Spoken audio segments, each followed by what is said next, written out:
When you think about what holds an entire country together, it's not just shared history or a spot on a map. It's a plan. It's an architectural blueprint. And for the Philippines, that blueprint is its constitution. So let's roll it out and take a look inside the design of a nation. Right from the very first line, the preamble tells us the why behind this whole document. This isn't just some dry legal text. Nope. This is the nation's mission statement.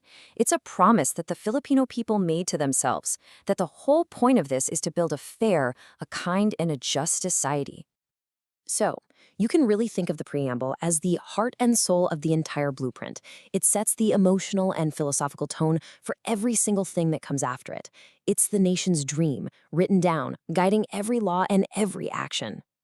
Okay, so before you can put up the walls or the roof of any building, you've got to have a rock-solid foundation, right? Well, for the Philippine Republic, that foundation is spelled out in Article 2, which lays out all the core principles and state policies. Let's dig into a few of these crucial cornerstones. Let's start with the absolute core of it all, the Constitution. In Article 2, Section 1, makes this crystal clear. In the Philippines, the people are the boss. Simple as that. All government authority, from the president all the way down to local officials, flows directly from the citizens. So, how do the people actually use all that power? Well, that's where being a Republican state comes in. It basically means that instead of millions of us voting on every single law, which would be chaos, we delegate our power. We elect representatives to make those big decisions for us. It's just a practical system for a modern nation. And this leads to another really important principle, one that was born from some pretty tough historical lessons. Article 2, Section 3 establishes that the military, while it's there to protect the people, is always under the authority of the civilian government that we elect. This is a huge safeguard, and it's a cornerstone of a stable democracy.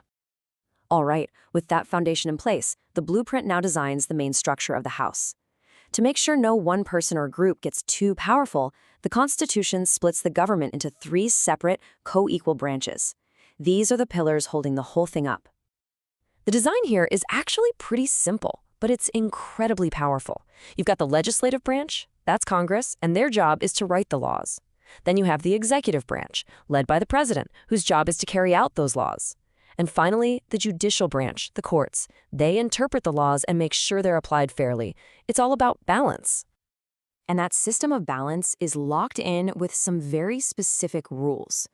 Take this number, 6. Article 7, Section 4 says the president gets one and only one 6-year term. And why is that? It's to stop any single person from holding on to that much power for too long. You can see this whole interaction perfectly in what's called checks and balances, especially in how a law gets made. Congress can pass a bill, but wait, the president can reject it with a veto, but then Congress can turn around and override that veto. It's like a built-in constitutional tug-of-war to make sure every law is looked at very, very carefully.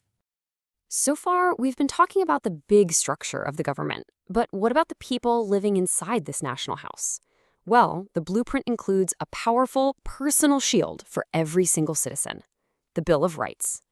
And this is where the Constitution gets really personal. We're not talking about abstract ideas anymore. These are legally guaranteed protections that affect your daily life, your freedom, and your security. Article 3 gives you the right to speak your mind, to practice whatever faith you choose, and to be treated fairly by the law. It protects your personal messages from being snooped on and makes sure you can't be searched without a very good reason. These rights, they are the absolute bedrock of your liberty. But a good blueprint doesn't just lay out the rules for today. It looks to the future. And the Constitution does exactly that. It paints a picture of the nation's highest hopes, the kind of just and humane society it's always striving to become. And right at the heart of that vision is this powerful line from Article 2, Section 10. It says that social justice isn't just some nice idea or a side project. Nope, it is a core mission of the state. The blueprint actually commands the government to actively work to make society more fair and equitable for everyone. And it gets really specific about it.